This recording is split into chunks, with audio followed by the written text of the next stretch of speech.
Hello friends, welcome to Dots of Destiny. Today I'll be talking about the upcoming transit of Rahu and Ketu from in the sign of Virgo and Pisces. From March 2022, Rahu was transiting in the sign of Aries, and since Rahu and Ketu was in Libra.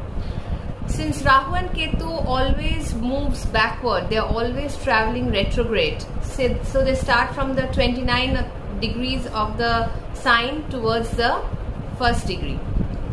Now Rahu will be transiting into Pisces and Ketu will be transiting into Virgo. This transit will take place on the 30th of October, which is the mean node of Rahu and Ketu. It is said that the shadowy planets like Rahu and Ketu, they travel later and their shadow travels ahead of them. So that is the mean node. And the true node, that is true Rahu, and because they are Chaya Graha, shadowy planets. So Rahu and Ketu will enter on 29th of November. Now whether to take 30th October or 29th November, it's a discussion among many. Some takes the mean node, some takes the true node, but as the mean node comes earlier, they start showing their effect nearly from that mean node itself. So it will not be a bad idea to take it from the mean node, because let's take it beforehand. Now this is a very karmic transit. What is a karmic transit? Because it is the original 6th and the 12th house of the Kalpurush. The 6, 8, 12 is always not an easy place to deal with at any point of time. So Ketu going into the 6th house of Virgo, Rahu into the 12th house of Pisces will bring certain changes which can be not that pleasant. So what is the sign of Virgo and Pisces and how Ketu and Rahu works over here? Let us find out. But yes, don't take it literally that everything can go haywire, everything can go bad.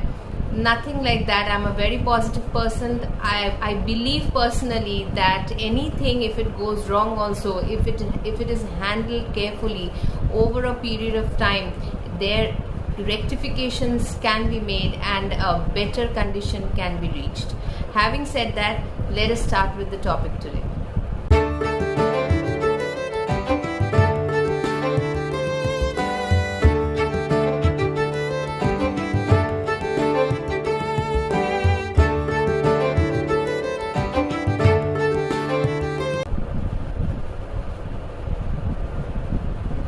Let us see first what is the sign of Virgo about. Virgo is first of all 6th house sign. In the Kalpurush Kundali, it is the house 6th house. 6th house is regarding what? It is regarding disease, enemies, deaths, Rog, Rin, Shatru. So Virgo is a very practical sign. It has to be practical because 6th house is our regular daily life that we lead, the routine life that we lead. So Virgo is a sign which is very perfectionist in that area. It likes to create a domain of perfection in that area, and that's why it can that sign is given for the 6th house of disease, death, and all the daily chores that we have in our life. Now Virgo is also a very analytical sign.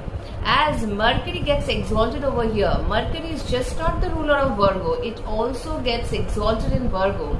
So just imagine, it is where Mercury gets its full strength. At Gemini, it's a playful, very hobby-oriented Mercury, very multi-talented, creative, crafty.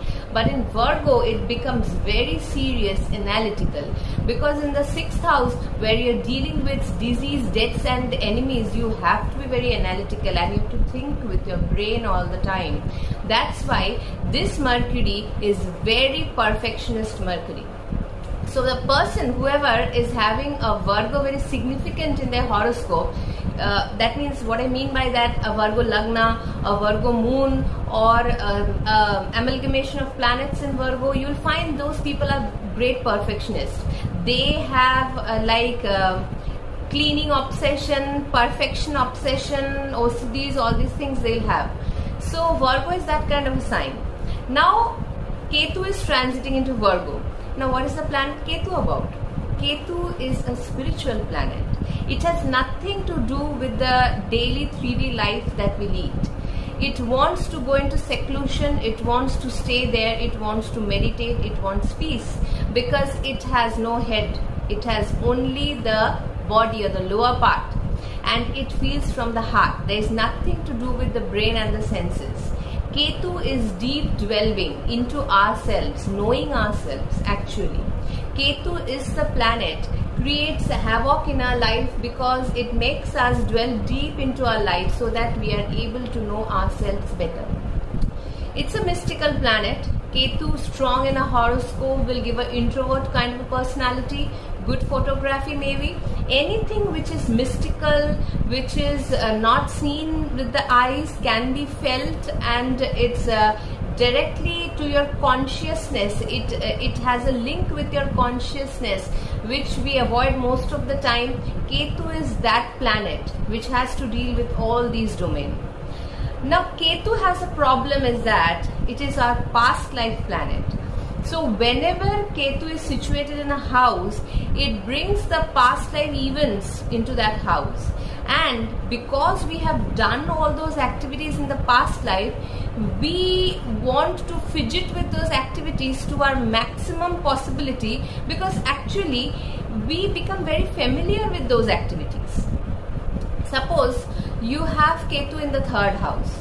Now you want to engage with your siblings and all this, but you will see they are strange, they don't behave properly with you, they have a problem, you have a problem when you go towards advertising, media, agencies and all these things, and talking, communication can have an issue.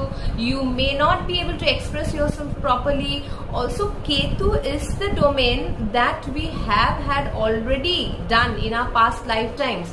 Now Ketu wants to move us from that domain and take us towards the other domain, which is just 180 degree apart, towards Rahu.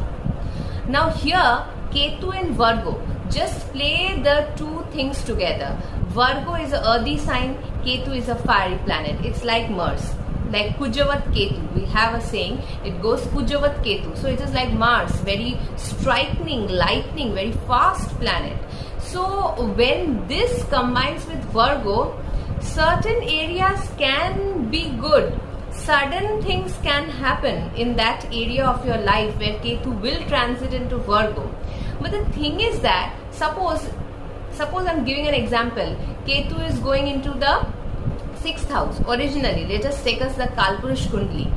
It is an Aries ascendant. Ketu is going into the 6th house of Virgo. Now the person will go into the detailing of the 6th house so much that he will fidget with those everyday chores regularly, and he may create a big obsession in his head regarding those things. The perfectionist tendency can come to that level because the sign is Virgo and Ketu is a headless planet.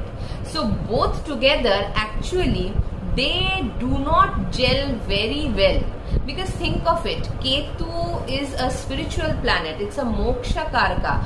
What it has to do with the 6th house things? 6th house is the daily life that we lead, everyday affairs. Ketu does not want to go into those details, but because Virgo is a perfectionist sign, it may make Ketu, because Rahu and Ketu in whichever sign and with whichever planet they sit, they try to imbibe the qualities of that house and planet. So Ketu may feel that I have to delve into it in a headless manner, not thinking much, more obsessively delving into the things that Virgo represents in your chart. And at a point of time, you may become so obsessed with it that the thing Ketu will do is ultimately cut you from that point. Whenever Ketu transits a house, you will find that something or the other regarding that house has been slightly put aside from your life. Maybe it can come back later, but you have engaged yourself so much with that house that it has been taken away. Because anything we engage too much with our life comes to become an obsession which is not required. So Ketu cuts us from those things. It makes us realize that surrender is the only method to that place where it is transited, or even in your natal chart if Ketu is in Virgo originally, then it will be a Rahu Ketu return for you. So that can also happen. So that will be a big change. Some big upheavals can happen in that area where Ketu is transiting in your horoscope. It can happen. Especially, always remember, if you're running a Mahadasha, Antardasha, Pratantardasha of Ketu or Rahu.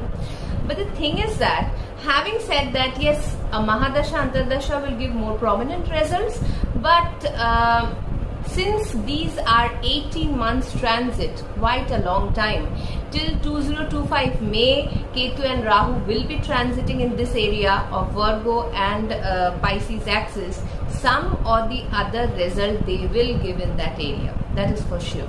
Some or the other result will be felt, will be seen, will be observed.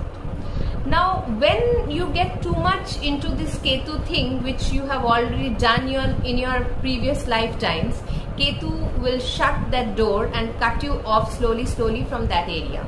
Now, so where you fall back to? You go towards Rahu. Now see, Rahu, now which domain it is transiting? Pisces is the original 12th house. Now what is 12th house about? It is all about the, all the spiritual things, the salvation things, the dream that we see, the subconscious mind, the things that are happening beyond your a little bit imaginative things. Maybe certain things are happening with you, but it is not easy to fathom. Pisces is the watery last sign of the zodiac. It is not easy to understand Pisces at all. Piscean people are also, that's why, big dreamers. They dream more than actually it comes into reality, because that realm of the 12th house is not totally the things that we can see and touch and feel. It is more of the subconscious level. You have to dig deep into it. Now here Ketu fits better actually. It's a Jupiterian sign, Pisces, and Ketu loves these kind of secluded things, and it wants to sit in the places where it wants to go for, meditative tendencies and all these. But here the opposite is happening. Rahu is coming over here. Rahu is all worldly pleasures, cravings, desires, lot of ambitions and everything. So actually the problem with this transit is that Rahu, if it would have been Virgo, it is a very good placement, and Ketu in Pisces, the opposite. But just the 180-degree opposite is happening. Ketu is now in Virgo, Rahu is in Pisces. Now, friends, one thing we need to understand about this transit is that, that's why this video is made a separate video about the ascendants. I'll come in the next video, the predictions of the 12 ascendants. This is not a very easy transit to conclude with. It's not a very easy transit. For none, it will be a very easy transit. Even if Pisces is your 11th house, your 10th house, your 6th house, whichever house Pisces is situated, because we always take that Rahu works good in 11th, 10th, 6th Supacha houses, but still it is not an easy transit. 6th house, the original 6th house and 12th house of Virgo and Pisces is getting activated, and it has something, actually I must say a lot of thing to do with karmic release patterns. The patterns of karmic things will get released slowly but surely, or you have to deal with karmic situations, because the 6th house is it is a evil house. Evil in the sense it's not an easy house, and the 12th house is also not an easy house at all. 6, 8, 12, these are not easy houses to deal with. Here we are originally dealing with the 6th and the 12th houses, and the energy is just the opposite kind. Now Rahu, when it goes into Pisces with all its worldly desires, it becomes obsessed over there with the more dreamy nature, more obsession, more thinking about it, more, because Rahu is all in the brain, up in the brain. Pisces is your surrender to God. You need to surrender over there. Now Rahu is thinking and thinking and thinking over there. Yes, imaginative skills may improve for writers. This may be a good position. Those who want, the imagination, your head will be churned with a lot of ideas. That can be good. But again, the thing is that being in an emotionally turbulent sign, Rahu is turbulency and Pisces is water. Rahu is a yeary thing. It works very well in, analytical things, airy things, Gemini, Libra, Aquarius. But here Rahu in Pisces gives a lot of emotional turbulence in the brain. Maybe you are dealing with your 10th house, if suppose Pisces is in your 10th house. So here also you are dealing with, for Gemini ascendant, Pisces is the 10th house. So here also you will have lot of things going on maybe in the work area, where you have to deal with a lot of emotions and a lot of brain activities. Now whether those brain activities are converted into the proper material of the hardcore life, that's a very different thing. So Rahu can create emotional breakout in this kind of signs. So lot of imagination can come, lot of overthinking can come, lot of people may come and say, and you are even going on thinking with all these things. So it is not a very suitable situation for Rahu. Yes, sometimes it so happens, suppose an Aries ascendant is having Rahu in the Pisces in the 12th house, suppose originally in the natal chart, and there is where Rahu coming back. If the total chart is having a very philosophical bent of mind, then they can achieve some great visions from this transit. Obviously they can.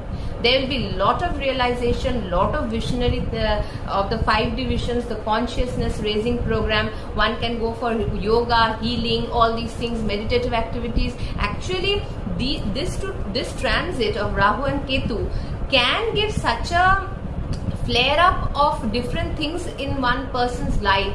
They can resort to these kind of healing programs. That can also happen. Some person may go towards healing, like learning healing courses, giving healing to people. That can also happen. But see, in what I'm talking about is 3D everyday life. We do not come across those things so easily. So that's why this was my short analytical take on the transit of Ketu and Rahu.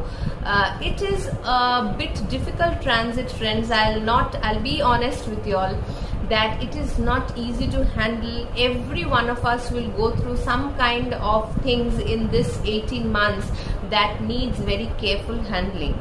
So in the next video I'll be maybe not immediately next video, maybe but I'll definitely do a video on all the 12 ascendants, and then we can pin down to which ascendant and look into what matters seriously.